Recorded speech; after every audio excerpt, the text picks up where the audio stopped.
이상하죠? 안 썼던 사람이 이 자리에 서니까 말씀을 전하기 전에 먼저 농담을 좀 하겠습니다. 왜 제가 여기 섰는지는 다 아실 테니까 자세하게 말씀은 안 드리겠고, 어떻게 이렇게 됐습니다. 그냥 준비한 말씀을 읽어가면서 여러분과 은혜를 함께 나누려고 합니다. 오늘 말씀을 제목을 저는 우리는 하나님의 백성으로 이 땅에서 살아야 합니다라는 제목으로 말씀을 전하려고 합니다. 베드로 전후서를 쓸 당시에는 네로 황제 박해가 아주 심한 때였어요. 그래서 그 처형으로 베드로 사도가 돌아가시기도 했지만, 죽기 얼마 전 주후 64년에 베드로 전서를 기록했습니다. 기록 목적은 이방인들로부터 핍박당하고 시련 속에 있는 성도들을 위로하려는 데에 있습니다. 너희가 그리스도의 이름으로 치욕을 당하면 복 있는 자라고도 말씀하셨습니다. 핍박을 받고 시련을 당하는데 복 있는 자라고 하니까 아마 정말 믿음이 아직 하나님이 누구인지도 잘 모르는 사람들이 이 말을 듣고 무슨 소리요라고 하려는지도 모르겠어요. 그러나 주의 은혜 가운데 사는 우리는 정말 기쁘고 즐거워도 감사하는 거고, 시련이 닥칠 때도 그 시련으로 해서 더 주님께 가까이 가고 엎드려 기도하고 그런 은혜를 받고 우리가 지금 살고 있지 않습니까? 우리 속담에 자리가 사람을 만든다라는 말이 있습니다. 이 말은 중요하고 책임감이 요구되는 어떤 자리에 오르게 되면 처음에는 좀 부족할 수도 있지만 점차 그 자리에 맞는 사람으로 성장하고 발전하게 된다는 말입니다.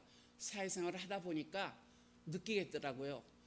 평교사일 때하고 부장이 될 때하고 또 다르고, 같이 있던 평교사가 부장이 되고 교감이 되고 올라가니까 어이구, 교감되더니 달라졌어?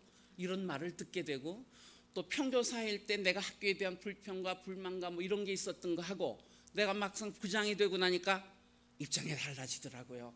아, 이래서 부장들이 이렇게 말을 하고 잔소리들을 했구나, 그런 생각이 들었거든요. 이렇게 자리가 사람을 만들어가는 것 같아요. 우리는 하나님의 백성의 신분으로 이 땅을 살아갑니다. 성도님들, 하나님의 백성으로서의 분명한 정체성을 가지고 살고 있죠. 우리 모두 부족하지만 오늘 본문을 통해 우리가 제대로 이 세상을 살고 의미 있는 삶을 누리기 위해서 어떻게 살아야 할지 함께 생각해 보려고 합니다. 오늘 읽은 본문의 말씀은 교회 생활을 오래 하신 분은 아마 여러 번 읽었을 거예요. 귀에 박히도록. 어쩌면 젊은 집사님, 권사님들은 아마 외울 거예요. 저도 외웠었는데 지금은 잊어버렸어요. 보고 읽어야 돼요. 그런 귀한 말씀이지만 들었던 걸 또 듣더라도 또 새로운 은혜가 있을 줄로 믿습니다.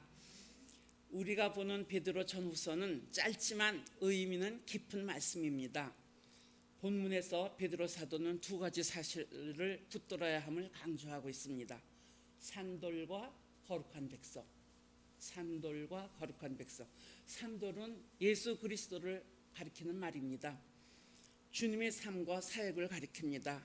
본문은 그 주님과 맞서는 자의 최후가 어떠한지 알려줍니다. 그리고 주님의 택함을 받은 거룩한 백성들인 것을 일깨워주는 말씀입니다. 9절 말씀 함께 읽어볼까요? 띄워졌네요. 함께 읽습니다. 그러나 너희는 택하신 족속이요 왕같은 제사장들이요 거룩한 나라요 그의 소유가 된 백성이니 이는 너희를 어두운 데서 불러내어 그의 기이한 빛에 들어가게 하신 이의 아름다운 덕을 선포하게 하려 하심이라. 난 목소리가 커서 이거 안 해도 될 것 같은데 들리죠? 응? 이게 편할 것 같아. 아니, 아이고 미안합니다. 익숙하지 못해서 그렇습니다. 우리는 식당에 들어가면 많은 메뉴판 앞에서 고민을 합니다. 식사들 다 하시고 오셨겠지만 친구들하고 식당을 가게 되면은 뭐 이렇게 메뉴가 많은지 한참을 쳐다보죠. 뭘 먹을까? 넌 뭐 먹니? 난 뭐 먹니? 이러면서 한참을 쳐다보죠. 그리고 가장 좋고 맛있는 골라서 한 끼를 해결합니다. 그게 우리 인생들의 삶이에요. 먹을 것뿐만 아니라 교회도 선택해야 되고, 또 사람도 선택해야 되고, 직장도 선택해야 되고, 학교도 선택해야 되고, 요즘 아마 대학생들이 입시가 끝났고 대학들을 선택했기 때문에 합격된 사람들은 뭐 엊그저께 아마 입학식들 했을 거예요. 초등학교 아이들도 여기 지나오면서 보니까 마이크 소리가 들리더라고요. 그렇게 우리는 세상을 살아가면서 순간순간 선택해야 될 일들이 정말 너무 많아요. 그런데 제가 고등학교 때 들은 김영석 박사님이 오셔서 졸업 예배를 하셨는데 그중에 딱 한마디, 선택은 나에게 자유가 있는데 그 선택의 결과는 내가 책임져야 된다. 저 마지막 졸업 예배 때 와서 말씀하신 건데, 저는 교편 생활을 한 3, 40년을 했는데 그게 늘 마음에 그게 와 있었어요. 순간순간 선택할 일이 너무 많아요. 선생님과의 문제도 학생들과의 문제도 교과를 가리키는 것도 선택할 일들이 많은데 그 선택의 결과는 내가 책임져야 되잖아요. 누구한테 핑계댈 수도 없고 원망할 수도 없고, 그래서는 안 되고, 그런 순간순간 선택을 하면서 우리는 살아가고 있죠. 우리가 이렇게 삶을 선택하면서 사는 것처럼 하나님께서도 선택하셔요. 특별히 하나님께서 선택하시는 것을 하나님의 택하심이라고 우리는 말하죠. 그러므로 하나님의 택하심이라는 것은 어떤 목적을 위하여 사람들을 선택하는 하나님의 특별한 목적이 담겨 있는 행동을 말합니다. 그러므로 하나님의 선택하심에는 항상 은혜라는 개념과 목적이 있음을 알아야 합니다. 하나님이 우리를 그냥 부르신 거 아니에요. 다 당신이 하시고자 하시는 목적이 있는 거죠. 누가복음 17장을 보면 예수님께서 하나님의 나라가 임하는 마지막 때에 대해 말씀하시는데, 번개가 번쩍이듯 주님께서도 순식간에 임할 것이다. 그때가 마지막 때라고 그랬어요. 지금 세상이 아주 험해요. 날이 가면 갈수록 어째 험한 일들이 그렇게 많으지. 그래도 아직은 마지막 때는 아니에요. 제가 배운 기억으로는 여기 딱 그냥 우상이 들어앉아서 내가 예수다라고 할 때가 되면 그때 이제 마지막 때가 돼가는 거고, 난리와 기근과 이런 것이 횡행해야 되는데, 세계적으로 볼 때는 역사가 참 사회가 어둡고 어려운 일이 많고, 우리나라 손바닥만한 우리나라에서도 얼마나 험한 일들이 많아요. 그래도 아직은 예수님이 재림하실 때는 아닌 것 같아요. 그때는 아무도 모른대요. 하늘에 하나님 아버지만 아신다는데, 우리는 늘 오늘이 마지막이다라고 생각을 하면서 살면 그건 틀림없을 것 같아요. 그리고 두 사람이 한 자리에 누웠는데 하나는 데려가고 하나는 버려두고, 맷돌을 같이 가는데 하나는 데려가고 하나는 또 버려둔대요. 그 말씀에 있잖아요. 그렇다면 여기서 우리는 한 가지 질문이 생기죠. 왜 하나님은 누구는 데려가고 누구는 남겨둘까? 그러나 분명한 것은 하나님의 택하심은 전적으로 하나님께 있어요. 우리가 뭐라고 말할 수 없는 거죠. 그건 하나님의 권한이에요. 그러므로 우리에게 오늘 9절의 말씀은 참으로 은혜가 됩니다. 하나님께서는 우리 모두 특별한 계획과 섭리를 택하셨습니다. 택하신 족속이라는 말은 유대인처럼 아브라함의 육적인 혈통이 아닌 예수 그리스도의 보혈로 하나 되는 혈통, 즉 예수님과도 같은 하나님의 자녀라는 뜻입니다. 이 얼마나 감사하고 놀라고 정말 그런 일이에요. 그래서 예수님과 같이 왕의 권위를 가지고 제사장으로서 하나님 앞에서 영광과 찬송을 드리는 것입니다. 또 그래야 합니다. 우리를 만드시면 우리를 통해서 영광을 받기 위하심이라고 했거든요. 그렇다면 거룩한 나라는 무엇일까요? 하나님의 택하심으로 특별히 구별된 영적 이스라엘, 바로 우리들입니다. 그래서 사도 베드로는 이렇게 귀한 존재인 우리가 어떻게 살아야 하는지 다음과 같이 말하고 있습니다. 10절의 말씀입니다. 띄워줬다면 다행이고 아니면 제가 읽겠습니다. 너희가 전에는 백성이 아니더니 이제는 하나님의 백성이요, 전에는 국류를 얻지 못하였더니 이제는 국류를 얻는 자니라. 하나님을 감히 아버지라고 부를 수 있다는 거, 이거 얼마나 정말 감사한 일이에요. 당시 베드로 전서가 쓰여질 때는 극심한 핍박을 경험하는 때였습니다. 네로 황제의 핍박이 시작되면서 성도들에게는 큰 시련이 닥쳐왔죠. 그들이 고난을 당해야 했던 이유는 그리스도를 믿는 믿음 때문이었습니다. 우리는 정말 이 시대에서 태어난 게 얼마나 감사해요. 물론 예수 믿는다고 가정에서 때로는 핍박도 받아봤기도 했지만 우리는 굳건히 믿음 가운데서 이렇게 하나님을 아버지라 부르며 예수 그리스도가 내 친구가 되시고 나와 늘 함께 하신다는 거, 이거 정말 얼마나 감사한 일이겠어요.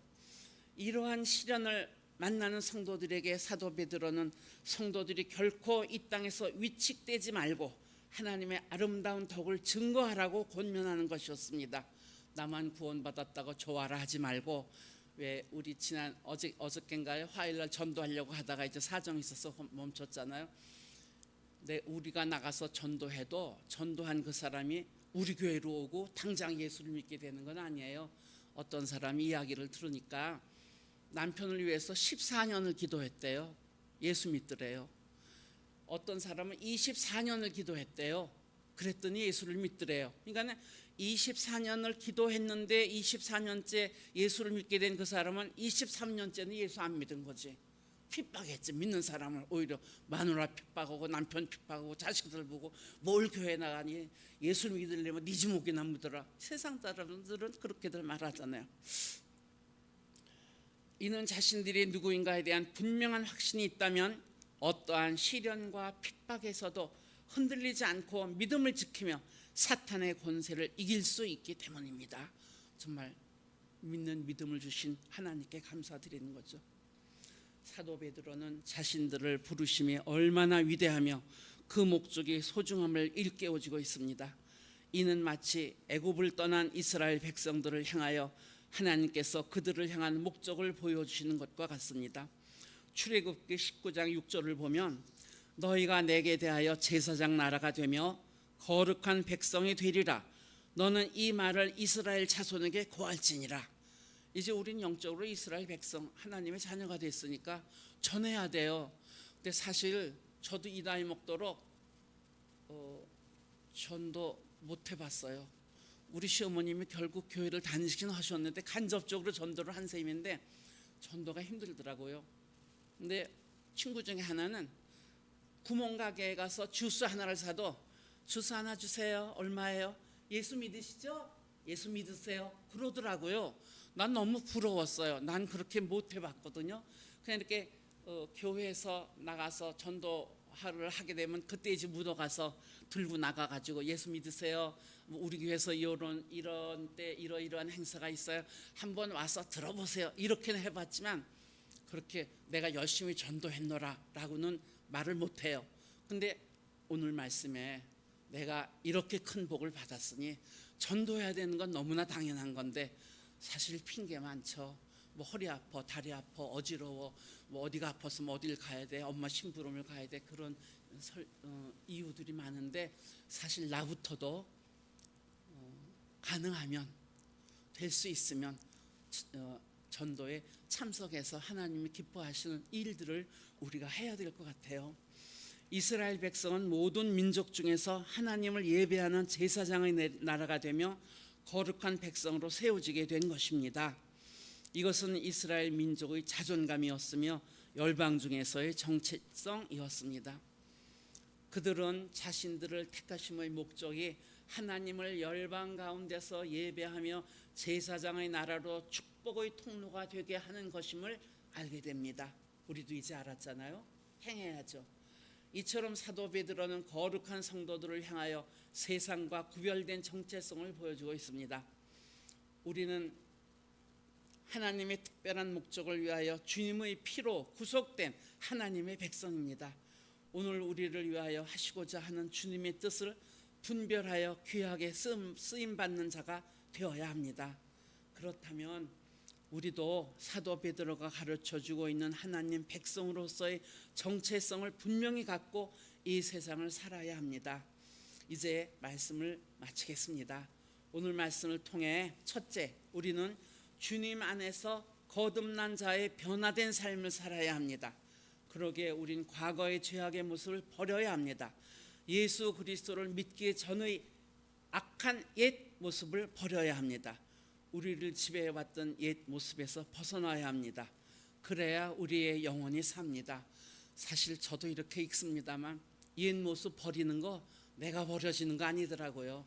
성령님이 역사하셔야 돼요. 그러니까 우리 말씀을 읽고 열심히 기도하고 성령의 힘을 받아야 돼요. 내가 해서 되는 게 아니더라고요. 둘째, 하나님의 말씀에 대한 사모함을 가지고 그분의 능력 안에서 그분만을 바라보며 자라가야 합니다. 하나님은 우리가 자라가기를 원하십니다. 자라가야 하나님의 선하시고 기뻐하시고 온전하신 뜻이 무엇인지 깨달을 수 있습니다. 자라갈 때 우리는 시련과 절망, 아픔과 괴로움에 흔들리지 않습니다. 너무 정말 당연한 말씀이고 몰랐던 말씀은 아니지만 다시 한번 또 마음에 새깁니다. 셋째, 우리는 거룩한 제사장이 되어 그리스도의 몸 되신 교회 안에서 세워지며 잃어버린 영혼들을 섬기는 자가 되어야 합니다. 세상을 향하여서 하나님의 거룩한 제사장으로서 하나님의 은혜를 나누며 증거하는 자가 되어야 합니다. 이러한 삶이 우리의 삶에서 나타나므로 주님 안에서 더욱 자라가는 삶이 되며 고난을 이기는 능력 있는 삶이 되는 것입니다. 그런 우리의 삶이 되도록 말씀을 마치는 이 순간 여러분 마음에 다시 한번 각오를 하고 결심을 하고 그리고 댁으로 돌아가시기를 바랍니다. 네, 잠깐 기도하겠습니다.